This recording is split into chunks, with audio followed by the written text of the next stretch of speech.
Hey everyone! Welcome back to the channel. In today's video, we're going to learn how to set a data usage limit on your Windows PC. This is especially useful if you're on a limited data plan or want to track how much data you're using. So, let's dive in.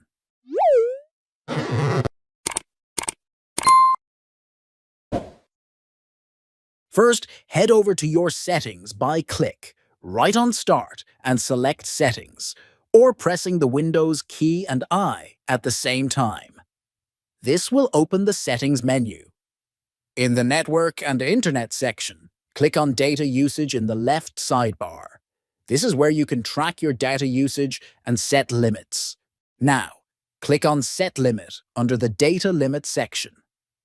A new window will pop up where you can configure your data limit. Limit type. Choose how you want to limit the data: monthly, one-time, or unlimited. Limit amount. Enter the amount of data you want to set as your limit.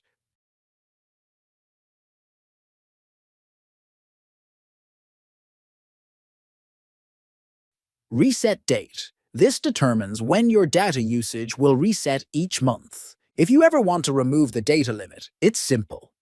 Go back to the data usage page in your settings, and you'll see the limit you've set listed. Just click on Remove Limit, and the limit will be removed immediately.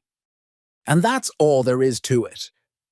You've now learned how to set a data usage limit and how to remove it if you don't need it anymore. It's a simple way to manage your data usage on Windows. If you found this video helpful, don't forget to give it a thumbs up and subscribe for more tech tips. Let me know in the comments if you have any questions or suggestions for future videos. Thanks for watching, and I'll see you in the next one.